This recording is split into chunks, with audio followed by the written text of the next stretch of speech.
He built an empire to change the world. But it only began to matter the day a barefoot girl asked, "Can I eat with you?"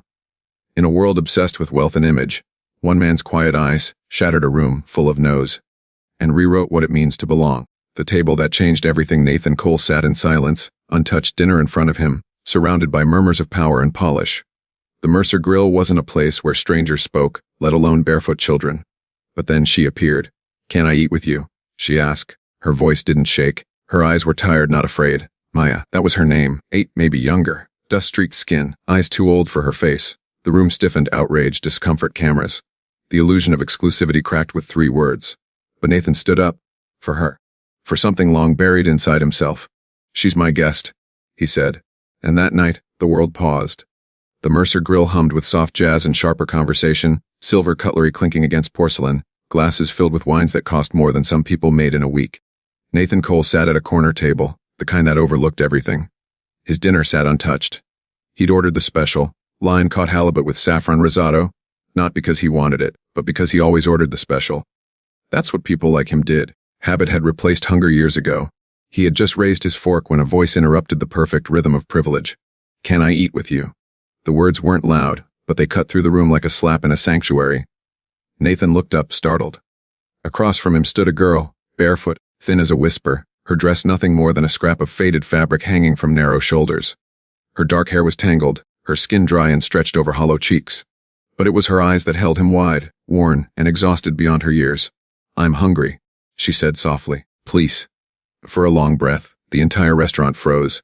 It was impossible to imagine how she had gotten in. The Mercer Grill was guarded by layers of formality, dress codes, reservations, the unspoken understanding that only certain people belonged. No one had ever broken that spell before. "There's a vagrant in here." A voice snapped from the other side of the room. A man stood, already dialing his phone. "I'm calling the cops." Another muttered, "I already did." A few guests clutched their handbags closer. Others just stared, offended that their evening was being disturbed by reality. The maitre d' hovered near the bar, visibly flustered, unsure whether to intervene or wait for law enforcement to do the dirty work. Nathan looked back at the girl. She hadn't moved.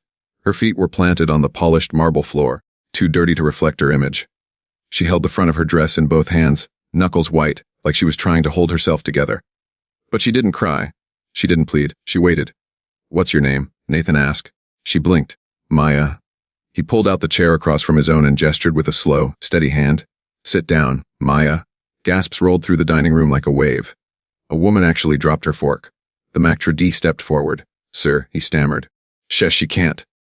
"She's my guest," Nathan said firmly. Maya slid into the chair like it might vanish beneath her.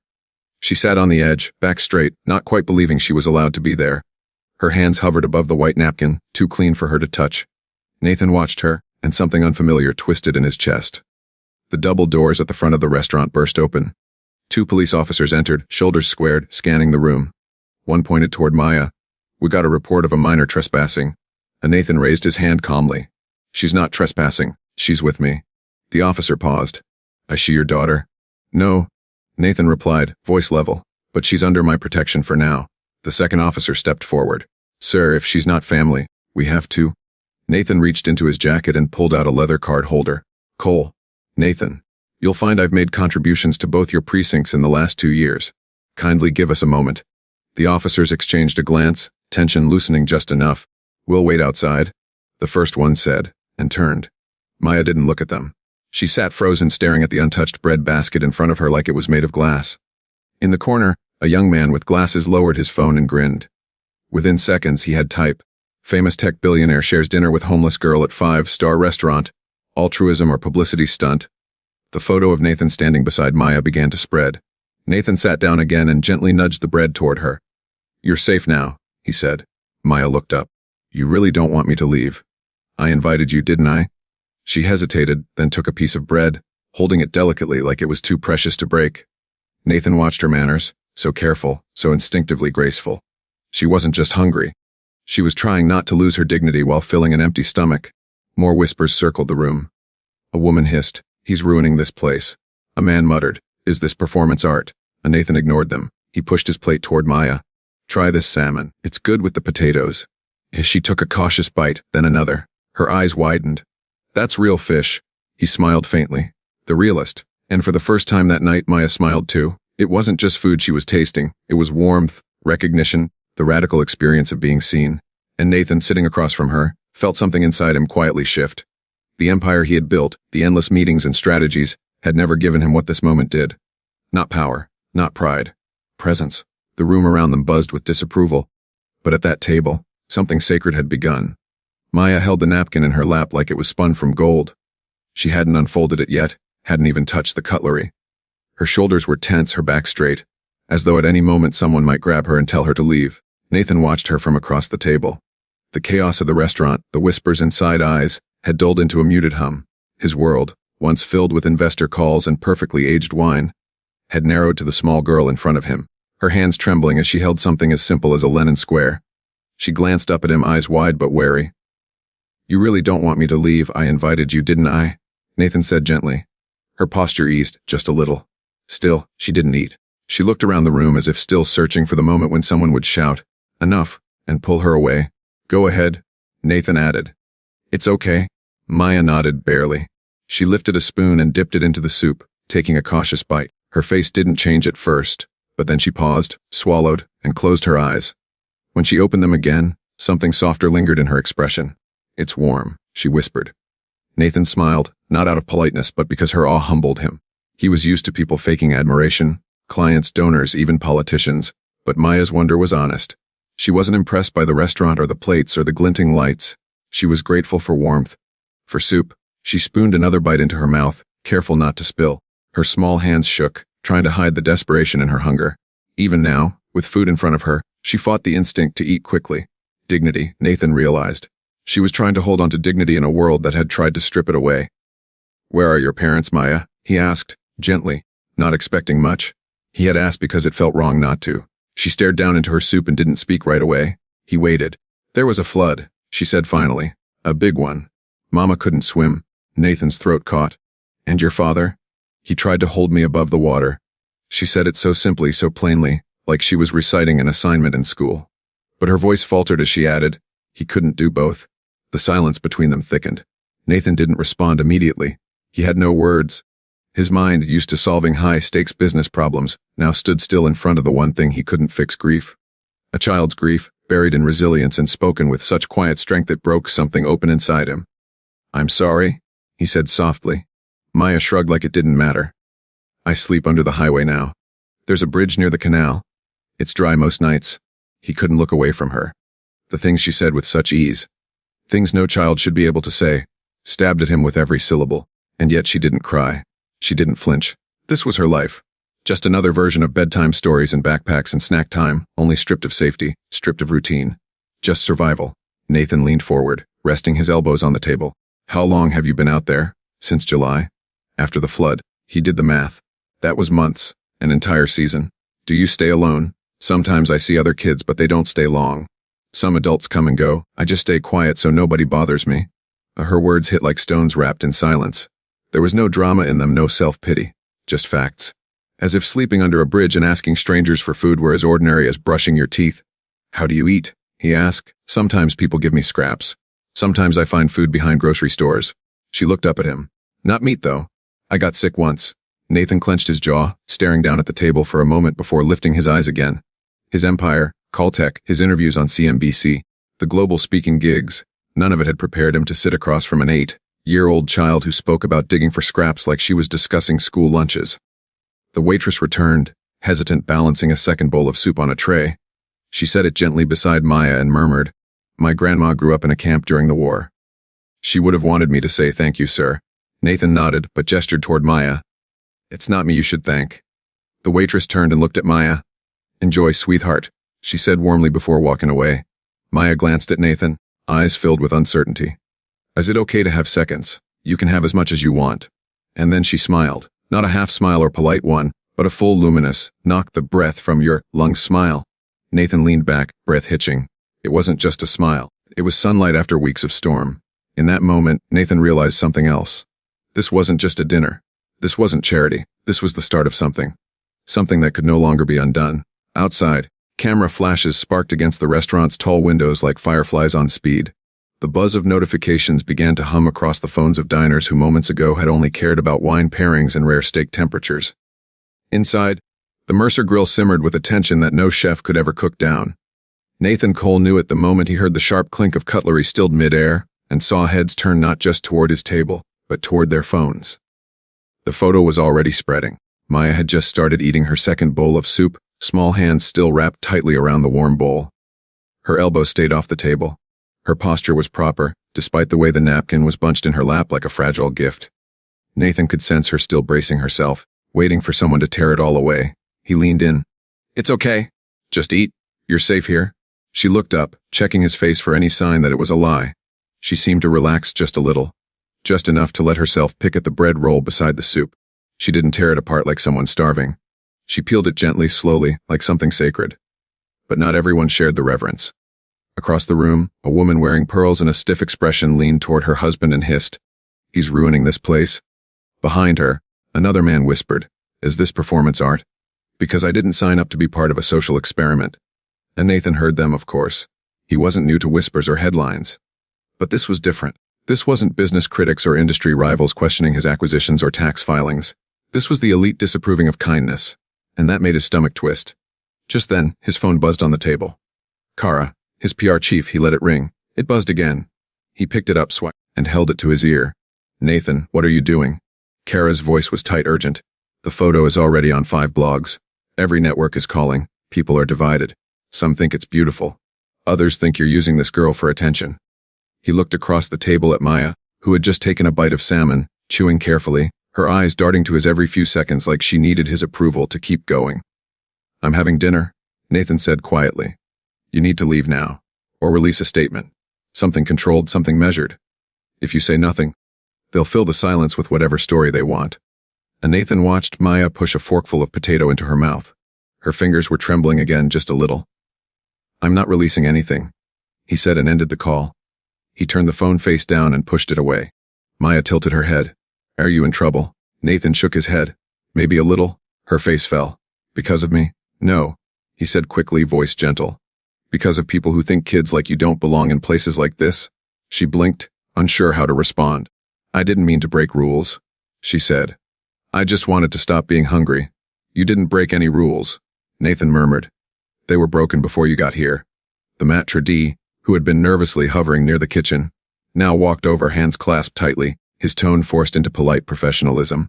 "Mr. Cole," he began, "perhaps you and the child would be more comfortable in the private lounge. It's quieter, discreet." And Nathan stood slowly, pushing his chair back without sound. The maitre d' flinched as though expecting confrontation. "No," Nathan said calmly. "We'll finish our dinner right here." The maitre d' glanced at the other guests, whose faces were a blend of irritation and confusion. Some had already begun to gather their things to leave. One couple passed by on their way out. The woman's heels clicked with aggression, and the man muttered just loud enough, "This place is going downhill fast." And Nathan sat back down. Maya looked up at him, her lip trembling just a little. "Are we leaving?" He shook his head. "Not yet." She breathed out, a tiny breath, but it carried the weight of relief. He signaled to the maitre d' again. "Bring her dessert." "Of course," the maitre d' replied stiffly. "The chocolate torte, sir." No," Nathan said. "The cheesecake." The man blinked. "Yes, sir." Maya leaned in. "You don't have to do all this. I just wanted food." "I know," he said. "But you're going to get more than that?" "Like what?" He paused, watching her. "We'll see." She smiled then. A small, glowing thing that cracked the weight of the room. He could feel the judgment like heat around them, but he didn't care. He saw her, really saw her. And somewhere beneath the glare of disapproval and camera flashes, a new truth had begun to take root. No one should have to ask for the right to eat.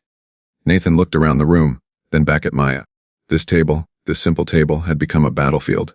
Not of status, not of money, but of humanity. And tonight, humanity would not be moved.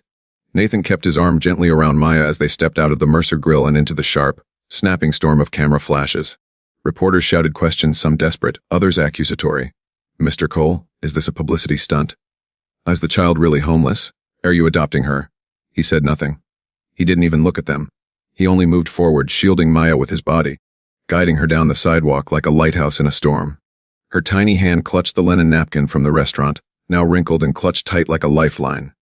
Max, his driver, stepped out of the black town car the moment he saw them. He opened the door quickly without a word. Maya paused before stepping in, staring at the leather seats, the polished finish, the scent of something floral and clean. "This is like a spaceship," she whispered as she climbed in, her voice half wonder, half suspicion. Nathan smiled faintly, settling into the seat beside her. "It just has seat heaters." As she touched the seat beside her, then brought her fingers to her nose. "Smells like flowers." The car pulled away, melting into the smooth rhythm of downtown traffic. Nathan let the silence settle. He didn't want to scare her with too many questions or fill the space with unnecessary words. He watched her watching the world blur by outside the window, her eyes wide but unreadable. "You warm enough?" he asked after a while.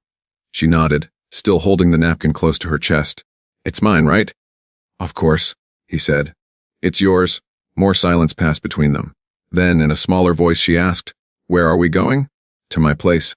Her shoulders stiffened, and she pulled the napkin closer like a shield. "I don't have to stay. I can sleep under the bridge again.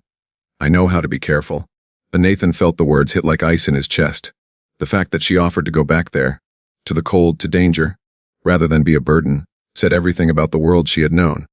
"You're not going back there," he said gently. "Not tonight. Not ever if I can help it." She studied him with wide eyes, measuring him, testing for lies. Then she whispered, "I don't want to be a bother." "You're not." She didn't answer, but she stopped arguing. She pressed her forehead lightly against the window and watched the city lights smear like watercolors on glass. 20 minutes later, they arrived at the base of a sleek, upscale building overlooking the bay. The lobby was quiet, marbled, almost too clean. The doorman offered a nod as Nathan stepped inside with Maya. His gaze flicked quickly over the girl, but he said nothing. Inside the penthouse, the space opened wide. Glass walls looking out over the dark ocean, art on the walls, minimalist furniture. Maya stepped in like she was walking into a museum. Her feet barely touched the floor. Her eyes darted to every corner, every object. She tiptoed, afraid to disturb anything. "This is your house?" she asked. "It's one of them," he answered. She gave a small nod. "It's really big." Nathan set his keys on the counter and crouched slightly. "You can wash up if you want. The guest bathroom is down the hall, second door on the left." She looked at him again, uncertain. "Can I leave the door open a little?" "Of course." Maya disappeared down the hallway. Nathan watched her go, then exhaled long and deep. He moved to the bar and poured himself a finger of scotch, but didn't drink it. He just stood there, the glass in his hand, staring out at the city's blinking lights across the bay. Nothing about this had been planned. Not the restaurant. Not the photo. Not the girl. And yet here she was, rinsing off the dirt of the street in a guest bathroom larger than some people's apartments. And here he was, a man who had spent years mastering corporate strategy and boardroom negotiations, unsure what to do with the ache in his chest. His phone buzzed again. Kara. He picked up without saying anything. "We're trying to contain the narrative," she said quickly. "The story's gone national. Everyone wants a quote. If you're really helping this girl, we can release a controlled message. Something simple, human, framed well." "I'm not framing a child," he said quietly. "I'm trying to protect your reputation. If they care more about optics than about an 8-year-old sleeping under a bridge, maybe I'm working with the wrong people." There was a long pause. Then, "I'll tell the board you're unavailable for statements." "Thanks." He hung up. Maya reappeared minutes later, barefoot on the hallway carpet, wearing one of his oversized t-shirts that hung nearly to her knees. Her hair was damp, her face scrubbed pink, her eyes clearer. She looked impossibly small in the vast, luxurious space. "Bathroom's big enough to sleep in," she said with a half smile. He chuckled. "You hungry again?" She shook her head. "Just tired." He led her to the guest room. Soft carpet, layers of plush blankets, a little reading lamp on the nightstand.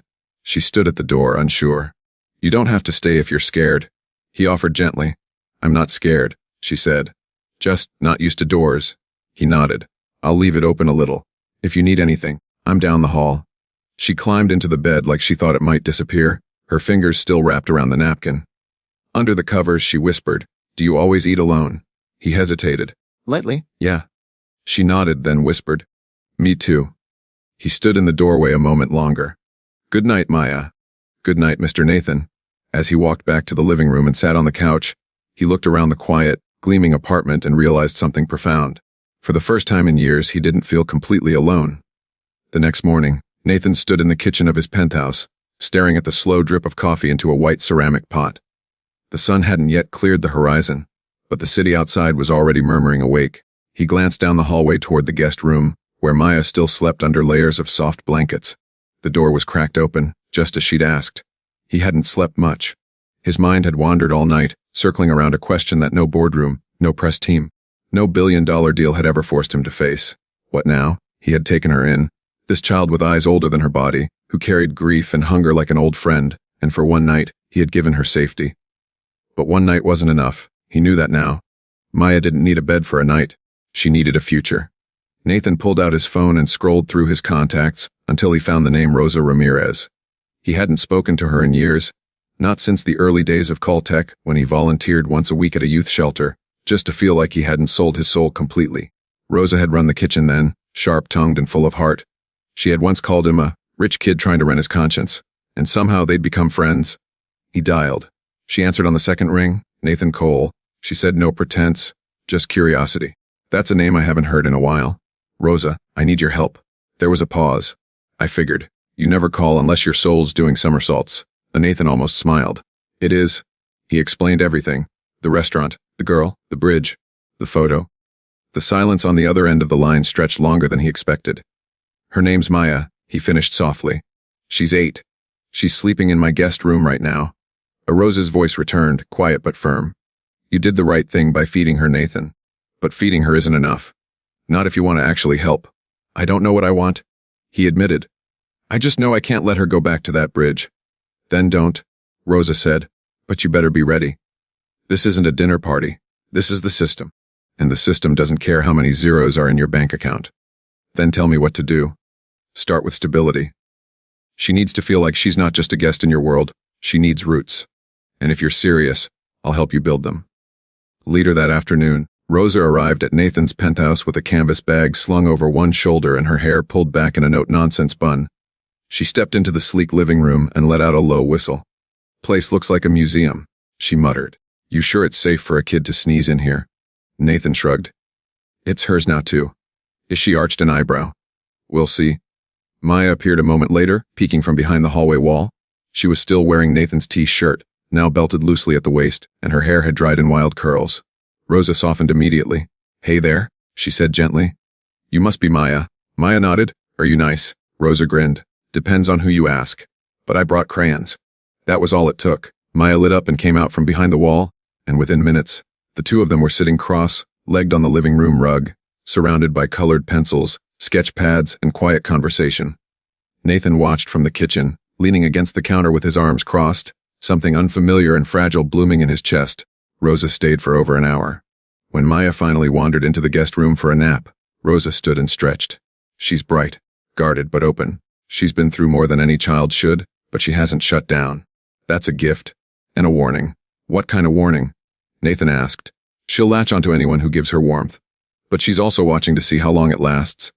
If you fade, if you change, if you make promises and don't keep them, it'll break her in ways that don't heal. Nathan looked down, letting the weight of her words sink in. Then I won't fade. Good, Rosa said. Because this isn't a photo op. This is real life. Kids like her. They don't get second chances unless someone fights for them. I want to fight. Rosa studied him for a moment, then nodded. Then we start with paperwork.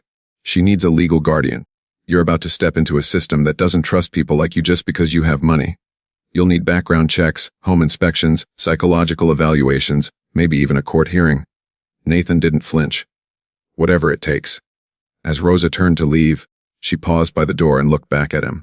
She doesn't need a hero, Nathan. She needs someone who stays. Someone who shows up tomorrow and the next day, even when the world stops watching. I will. That night, as he stood outside Maya's door, listening to her even breathing from within, Nathan felt the shape of something solid and terrifying forming inside him. Not obligation, not charity, commitment, roots. The courtroom smelled like old paper and floor wax, a scent Nathan hadn't encountered since his earliest days pitching startup ideas in borrowed conference rooms. But this room wasn't built for ambition. It was built for decisions, the kind that changed lives. He sat beside Maya on a wooden bench outside room 3C, dressed in a dark suit that suddenly felt too stiff, too formal. Maya, wearing a soft blue dress and a borrowed cardigan from Rosa, held her sketchpad tightly in her lap, her fingers wrapped around it like a shield. Across the hall, Rosa stood leaning against the wall, clipboard in hand, her gaze flicking occasionally toward the courtroom doors. Her presence grounded Nathan. She had been the steady current beneath all the chaos, navigating legal channels, making calls, arranging interviews, ensuring the paperwork didn't drown in red tape. Nathan didn't know how to thank her, so he didn't try. He just nodded when she glanced at him and she nodded back. Do I have to talk? Maya asked, her voice barely a whisper. "Only if you want to," Nathan said. "But I'll be there the whole time." She looked up at him, eyes wide but calm. She wasn't trembling. That made him ache even more. Most kids would have been overwhelmed, but Maya had already faced floods, hunger, and being invisible. A judge in a robe was just another mountain to climb. A bailiff stepped out and called their names. Cole and Holloway. Family Court, Room 30C. Nathan stood and offered his hand. Maya took it. Her hand was so small, but her grip was steady. Inside, the room was quiet. The judge, a man in his late 60s with thinning gray hair and sharp eyes, sat behind the bench, flipping through a tablet of case notes. To his right sat a court clerk, typing steadily. To his left, a court-appointed child advocate, Ms. Harper, watched the room with observant, unreadable eyes. At the other table sat James Holloway, Maya's biological father. He looked tired, wrinkled, his hands clasped tightly in his lap. He hadn't tried to approach Maya that morning. He hadn't tried to make eye contact. Nathan didn't know if that was respect or fear, but he didn't care. This day wasn't about James. It was about what Maya needed. The judge cleared his throat and began. "We're here today to determine temporary legal guardianship for the minor, Maya Holloway. Petitioner Mr. Nathan Cole. Also present Mr. James Holloway, biological father." With the formal tone made it sound like a negotiation, but Nathan knew this was anything but business. Nathan's lawyer rose first, laying out the timeline, how Maya had entered Nathan's life, the temporary care he'd provided, the safe environment she now lived in. Photos were submitted: Maya coloring in the living room, Maya planting flowers on the rooftop, Maya asleep on the couch with a book in her arms. Then Rosa was called. She stepped up to the stand and gave her testimony with the steady grace Nathan had come to depend on. She wasn't just given food and shelter, Rosa said. She was given dignity. She was given a place to grow, not just survive. When the judge asked about Nathan's parenting potential, Rosa didn't sugarcoat it. He's new to this. He's learning. But he listens. And more importantly, he stays. Then came Ms. Harper, the child advocate. Her words were clinical but revealing. "I've made 2 home visits to Mr. Cole's residence. The environment is safe and nurturing. Maya exhibits signs of emotional stability and increased trust. She refers to Mr. Cole as her safe person. Her artwork consistently places him at the center of her world." Finally, the judge turned to James Holloway. "You claim to be rehabilitated, Mr. Holloway. Why now?" James stood, his voice rough but sincere. "Because I failed her once, and I swore I'd never do it again. I don't want to take her away from a good home. I just want to be allowed to know her, even if it's from the outside." The judge was silent for a long moment. Then he looked at Maya. "Would the child like to speak?" And Nathan looked at her gently. "Only if you want to," Maya nodded. She stood and walked to the chair next to the judge's bench, her feet swinging inches above the floor. Her sketch pad sat on her lap. "My name is Maya," she said softly. "I used to live under a bridge. It was loud and cold. I didn't know when I'd eat next. Then I met Mr. Nathan." She looked up, eyes not watery, just clear. "He gave me food, and then a bed, and then hugs. He listens. He doesn't get mad when I wake up from nightmares." The courtroom was utterly still. "I still miss my mom. I still love my dad, even though he left. But Mr. Nathan stayed. He told me I could stay too." She opened her sketch pad and turned it around. On the page was a drawing of a house with 2 doors. One was labeled, "Dad." The other, "Home. I want to stay home," she said. No one spoke. Even James lowered his head. The judge tapped his pen twice slowly. "Guardianship," he said, "is not about potential. It's about presence." He looked directly at Maya. "You've made your feelings clear, young lady." Then to Nathan. "Effective immediately, the court grants Mr. Nathan Cole temporary full guardianship of Maya Holloway. Mr. Holloway is granted supervised visitation under conditions to be reviewed." And Nathan exhaled. He hadn't realized he'd been holding his breath. Maya beamed up at him as she returned to the bench. He took her hand in both of his. Outside the courthouse, sunlight poured across the marble steps. Reporters called out, cameras flashed again, but Nathan didn't slow.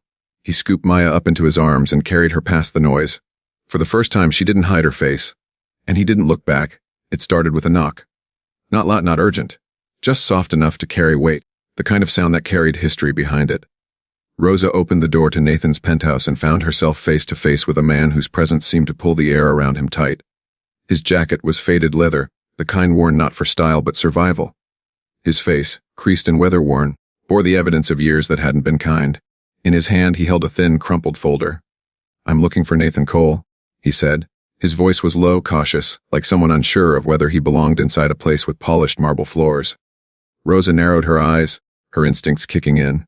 "Name, James Holloway," he said. He didn't offer his hand. Her heart clenched, a name she already knew well.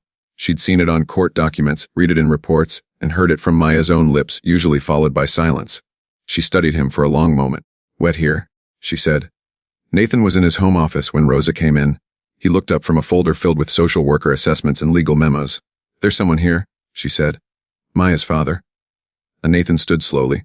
You're sure? He said his name's James Holloway. He looks like a man who's lost more than he kept. And Nathan exhaled once and walked to the front room. James stood awkwardly, one foot still near the threshold, as if not sure whether he was welcome inside or just temporarily tolerated. I saw the news, James said before Nathan could speak. I saw her face. At first, I thought maybe it was someone who just looked like her.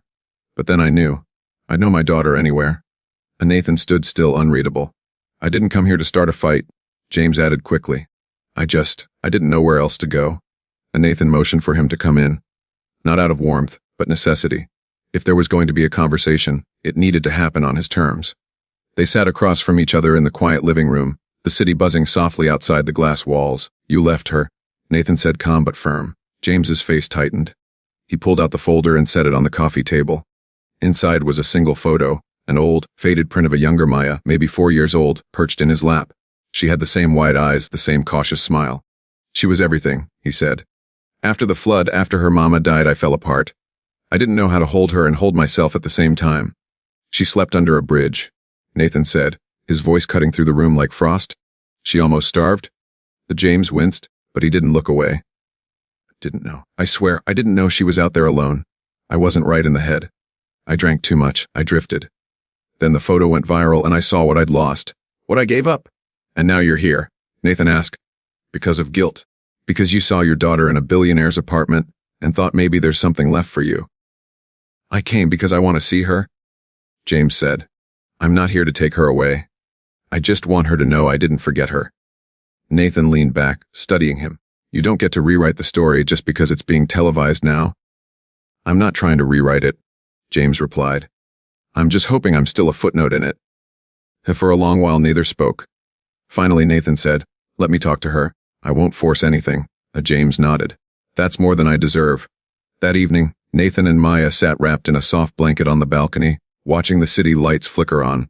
The air was cool and she curled her feet beneath her, sketchpad balanced on her knees. I need to ask you something, Nathan said. She glanced up. Is it bad? No, it's about your dad. Her body stiffened, the pencil in her hand pausing midline. You told me he left, Nathan continued. Do you remember why? She didn't answer at first. Then, in a quiet voice, she said, he got sad. After Mama, he stopped talking. He stopped looking at me. Then one day he just wasn't there anymore. And Nathan nodded slowly. Would you ever want to see him again? She didn't speak right away. She just stared out over the city, chewing the inside of her cheek. I used to pretend he'd come back, she said eventually. But pretending hurts. Nathan exhaled. He came today? She turned sharply. He did? He says he's been clean. Says he wants to see you only if you want that. Maya was silent for a long time. Then she leaned her head against Nathan's arm.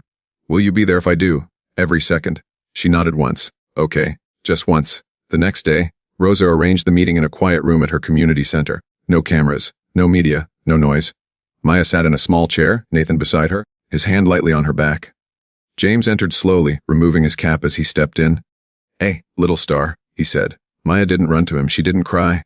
She just looked at him like someone studying a photograph long forgotten in a drawer. You look taller, James said, kneeling. I guess you had to. Why did you leave me, she asked, her voice barely audible. James swallowed hard. Because I was broken, and I didn't know how to fix it, and I thought maybe you'd be better off without me. I was wrong. She looked down. It was dark and cold. I was scared every night. Tears welled in his eyes. I'm so sorry, baby girl. I'm so sorry. Maya sat in silence for a moment. Then she said, you can come back, but only a little. I have a new life now. James nodded, voice thick. A little is more than I deserve. Later, in the car, she held Nathan's hand tightly. Are you mad? She asked. No, he said. Even if you talk to him sometimes. You can talk to anyone you want, Nathan said. But I'll always be here. She smiled, tired but settled. And you still want to be my forever dad? He squeezed her hand. More than ever. The rooftop had always been there. A clean stretch of concrete and glass with high railings, reserved for the occasional evening drink or quiet sunset. Nathan had barely used it. It was like most luxuries in his life, accessible, but never really lived in. But that changed the morning Maya walked out onto it, her hands tucked behind her back, her eyes scanning the wide, open sky as if trying to read it. We need a garden, she said, without preamble. She wasn't smiling when she said it, but her tone carried something just short of hope. There's all this space, and it's empty. And Nathan glanced up from his coffee. A garden? She nodded, stepping toward the edge of the rooftop, then looking back at him with quiet determination. Flowers. Maybe some strawberries. You know, real stuff. Things that grow. He stood next to her, following her gaze across the concrete expanse. Why flowers? Maya shrugged. Because flowers make places feel like someone cares. Empty spaces feel sad. And Nathan didn't answer right away. He looked at her. This small girl in an oversized sweatshirt, hair curling in the breeze, standing on a rooftop high above a city that had once forgotten her. Then he looked at the blank rooftop again. Okay, he said. Let's build a garden. Her eyes lit up, not with shock, but with certainty, like she already knew he'd say yes. The next week was a beautiful kind of chaos. Nathan made phone calls. Rosa connected them with a community gardener who had helped install rooftop plots in urban schools. Maya drew plans, rows of lavender and marigolds, a corner for tomatoes, another for herbs, and a winding path made from stepping stones that would make the wind feel welcome. As she explained, Nathan stood in the middle of it all, feeling oddly out of place as he carried soil bags, wrestled with planters, and tried not to look ridiculous when he failed to tell basil from mint. Maya, on the other hand, moved with ease, her small hands dirtied with purpose, her eyes focused. Neighbors peeked over balconies, curious. Some brought spare pots, seeds, and advice. A retired firefighter offered to build a small trellis for the climbing vines. An elderly woman from the building next door donated compost. Slowly, the rooftop began to fill, not just with plants but with laughter, movement, life. One afternoon, as Maya patted the soil around a basil plant with her 2 big gloves, she looked up at Nathan. Why don't more people do this? Do what? Make space for things to grow. He knelt beside her, brushing sweat from his forehead, and thought for a moment. Maybe because it's easier to build walls than gardens. Maya pressed her hands into the dirt and said, We're planting windows then. That night, the rooftop smelled like lavender and fresh soil. The city shimmered around them, but the air up there felt quieter, like it belonged only to them. Maya stood at the edge of the new path they had built, looking around at the first buds and green shoots peeking through the earth. She reached out and touched a marigold like it was something sacred. Nathan came up behind her, hands in his pockets. Looks like it's working. She nodded, then looked up. It doesn't feel empty anymore. It's not, he said. You filled it. She smiled, but it faded as her thoughts drifted elsewhere. Some kids don't get places like this. Some kids are still cold. And Nathan felt the weight of that truth. It sat on his chest like a brick. I know, he said quietly. They should have gardens, too. The next morning, she started designing invitation cards with her markers. Bright drawings of flowers and fruit, and a phrase scrawled in her uneven handwriting, Come see what we grew. When Nathan asked what they were for, she replied simply, I want to show people. I want them to know it's possible. She had no interest in interviews or cameras. This wasn't about proving a point to strangers or shaping a narrative. It was about truth, about making the invisible visible, about letting the world step into a space where something had taken root. They planned the open garden day together. Rosa helped coordinate logistics. Nathan reached out to local schools and youth organizations. They arranged refreshments, printed maps, and even hired a guitarist who played soft acoustic music as guests wandered through rows of color and sunlight.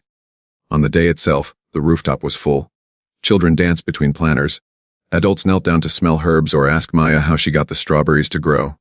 Maya wore a yellow sundress and held a clipboard, proudly explaining how much water each plant needed. She led every tour like she was guiding people through a secret world. Nathan stood off to the side, watching her shine. A woman approached him, a teacher from one of the schools. I've read all the headlines, she said, but today I saw the truth. You didn't rescue her. You made space for her to rescue herself. He didn't know what to say to that, so he just nodded, his throat too tight to speak. As the sun began to dip and the last guests left, Maya stood on a bench at the edge of the garden and called out to the few who remained. Thank you for coming, she said, her voice strong and clear. I used to live under a bridge. Now I live in a garden, and if you ever need help growing something, hope, flowers, anything, we'll be here. Later, when it was just the two of them, Nathan knelt beside her at the basil patch. You okay? He asked. I think I'm proud, she said. Is that allowed? It's more than allowed, he said. It's earned. She reached out and took his hand. Can we keep planting more stuff? Absolutely, he said. Even if it doesn't always grow. Especially then, he said, because planting is hope. And under the stars that now twinkled gently above their garden, Nathan understood something he hadn't before. This wasn't just healing, it was becoming together. Rooted alive, it began with a voicemail. Nathan listened to it twice before deleting it the first time, then requesting the audio from his assistant so he could listen again. The voice was polished, smooth, laced with enthusiasm and just enough sincerity to sound dangerous. Mr. Cole, this is Dan Ashore with Riverbend Studios. We're producing a documentary series titled After the Photo, spotlighting viral moments that sparked social change. Your dinner with Maya touched millions. We believe this story deserves to be told on film. Your kindness, the controversy, the girl who changed everything. Please call us back. We'd be honored to partner with you. And Nathan sat at his desk, the city glowing beyond the glass behind him, and stared at nothing. He knew the story wasn't theirs to tell. It didn't belong to the studios or the headlines. And it didn't even belong to him. It belonged to Maya. He walked out onto the balcony, found her curled up with a sketch pad and a pair of scissors, cutting flower shapes out of colored paper. The rooftop garden had become her favorite sanctuary, but the wind had driven her inside this evening. Maya, he said gently. She looked up. Are we planning again? He shook his head. I need to ask you something. She sat up, alert. I in trouble? No. He smiled. Nothing like that. He sat beside her and picked up one of her paper petals, turning it slowly between his fingers. There's a company. They want to make a movie about us. About how we met. The dinner, the photo, all of it. Her smile faded a little. She looked down at her lap. Like in the news. More than the news, they'd use cameras. They'd ask us questions. Lots of people would see it. She said nothing. Nathan waited. After a long pause, she said quietly, will they ask about the bridge? They might, he said honestly. They might ask everything. Maya sat very still. Will they ask about my mom? About my dad? They could. But I'd be with you the whole time. You'd never have to answer anything you didn't want to. She looked up at him, her eyes searching his face. Do you want to do it? I only want to do what you're okay with. But do you want to? She asked again. He sighed. I want the world to care more. About kids like you. About stories like yours. But not at your expense. Her hands curled over the edge of the paper. People only cared when I was dirty. When I was crying. Not now. Nathan's stomach twisted. He had heard similar words in boardrooms, but never with this kind of quiet sadness. I don't want to be a sad story, she said. You're not, he whispered. You're not a story at all. You're a person. And no one gets to use you to sell anything. What if they make it wrong? She asked. What if they make it look like I was just lucky? Like it was magic, not hard? It wasn't magic, he said. It was you surviving and growing. She nodded slowly. Then, can I say no? Always. But she thought for a long while. What if we told it our way? Nathan blinked. What do you mean? Like a book or pictures or something where we decide what's true? Not for the news. Not for a movie. Just for the people who need it.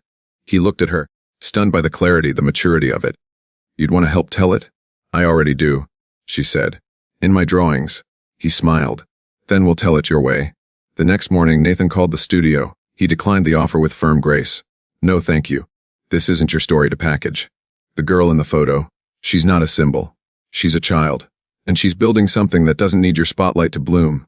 The backlash came quickly. Blogs speculated he was hiding something. One headline read, Why is billionaire Cole refusing to tell the truth about the homeless girl? Another accused him of exploiting her silence. Social media lit up with opinions. Some defended him. Others tore him down. Maya saw it, eventually. The headlines, the posts. She didn't cry. But she did go quiet. In the rooftop garden that evening, she planted a new sunflower seed, her fingers carefully smoothing the soil over it. I think people like stories with endings, she said. But I'm not done yet. Nathan knelt beside her. No one gets to fast forward your story. She looked up. Promise. He touched her shoulder gently. Promise. Together they sat in the garden, surrounded by what they had built, no lights, no microphones, just dirt, roots, and sky. That night, Maya drew a picture herself and Nathan standing on a patch of earth, holding watering cans.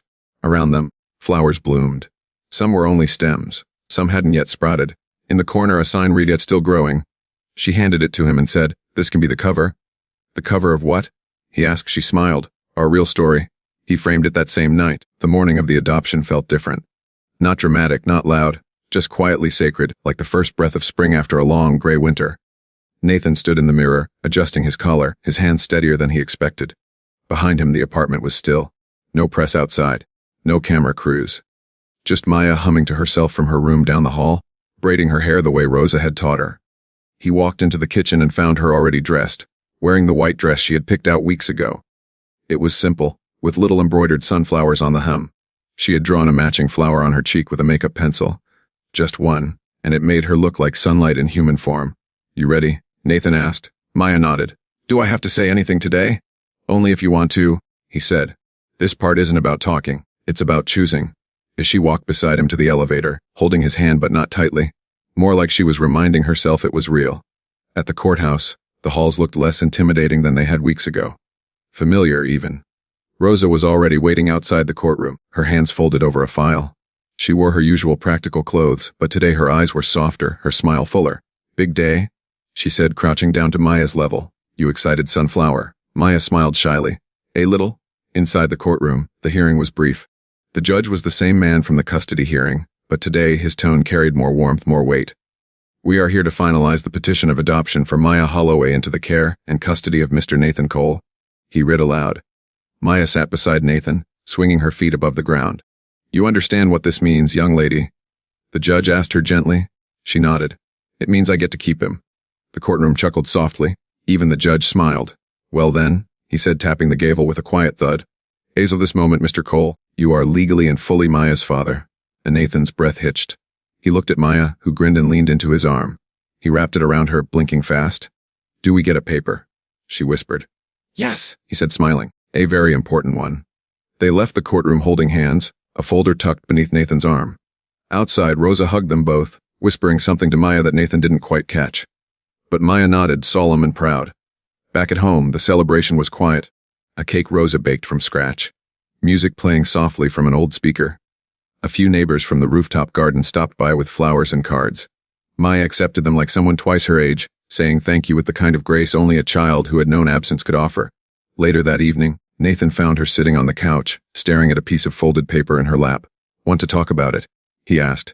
She looked up. It's a letter. For my dad? Where Nathan hesitated. Your birth dad? Where she nodded. I wanted to give it to him, but I didn't know how to say it out loud. He sat beside her. Would you like me to read it? She thought for a second, then handed it over. Nathan unfolded the paper carefully. It was written in blue marker, the letters uneven but clear.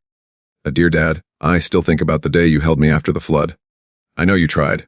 I know you didn't mean to go. I was mad for a while. But Rosa says anger is just hurt trying to protect itself. I was really, really hurt. Now I live in a place with books and blankets and music. I get to eat pancakes on Sundays. And I have a garden. And a room. And now I have a forever dad too. But that doesn't mean I stopped loving you, I didn't. I just had to find someone who stayed. I hope you're better now. I hope you're safe. Love Maya. Nathan stared at the paper, the words both breaking and healing something inside him.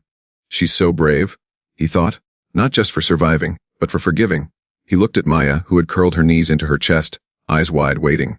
She'll be okay? He thought again, this time not as a question, but as a truth. I think he'll be proud of this, Nathan said gently. I hope so, she whispered. But even if he's not, I'm still proud of me. He reached for her, pulled her into his arms. I'm proud of you too, he said, so proud I can barely hold it in. She nestled into him. You don't have to hold it in. And so he didn't. He held her tight, burying his face in her hair, letting the moment settle like sunlight on warm soil. That night, after she had gone to bed, Nathan placed the letter in a small box, next to the frame drawing she'd made of their garden. The sign she had drawn still said still growing. And somehow, he knew that even though this was a kind of ending, it was also just the beginning, because adoption wasn't the closing of a door, it was the planting of roots. And Maya, in every possible way, had finally come home. Months passed. Life began to settle into a rhythm. Maya attended school regularly, made 2 close friends, and spent her afternoons sketching or watering the rooftop garden that now bloomed with colors as loud as her laughter. Nathan, once a man chained to schedules and boardrooms, found peace in small things, packing her lunch, walking her to the elevator, listening to her read stories at night. But one evening, as autumn crept in and the air turned crisp, a letter arrived. It wasn't mailed, it had been slipped under the door. No stamp. No return address. Just a single word written on the envelope in shaky pen. Maya. Nathan hesitated before giving it to her. She was reading on the couch, wrapped in her sunflower blanket. He held the envelope out silently, and she stared at it for a long time before taking it. She opened it slowly. Inside was a torn page from an old composition notebook. The handwriting was rough but familiar. Her eyes traced the lines slowly, lips moving in silence. Then, her breath caught. Her fingers trembled. Nathan moved closer. What does it say? She looked up at him, eyes glossy but dry. It's from him. My first dad. Do you want to read it to me? She nodded. Her voice cracked as she began. Dear Maya, I saw your drawing, the one with the flowers and the watering can. Someone showed me. I cried for a long time, not because I was sad, but because I saw you were growing. I won't come find you. I don't deserve to, but I wanted you to know something I never got to say. That night when I left, I didn't leave because I stopped loving you. I left because I didn't trust myself to protect you. I was scared of who I was becoming. But I followed you from a distance. Not to be near you, but to know you were okay. The night you moved into his home, I was outside, in the rain. When you planted the garden, I watched from the street below. And today I leave this letter finally with peace in my chest. Because I see now, you were never lost. You were becoming. Grow big, little sunflower. Bigger than I ever could. Love always, Dad. Maya folded the letter and pressed it to her chest. Nathan's heart was pounding, not from fear, but from the sudden realization that someone had been nearby, silently present in the background of their lives. Watching, protecting perhaps, regretful certainly, and now gone. Maya whispered, "He saw me become." And Nathan pulled her close. Yes, he did. And so did I. They sat like that for a long time, wrapped in silence that said everything words couldn't. That night, Maya placed the letter in the same wooden box where she had kept her own note. The one she wrote months ago but never sent. She placed it gently beside the words of the man who had broken and still tried to love her. Before closing the lid, she added something new. She reached into her sketchbook and tore out a small page, a new drawing. It showed 2 watering cans, one old, rusted and bent, the other new and bright. Both were pouring into the same sunflower. At the bottom, she wrote, "It took both to make me grow. And beneath that, still growing."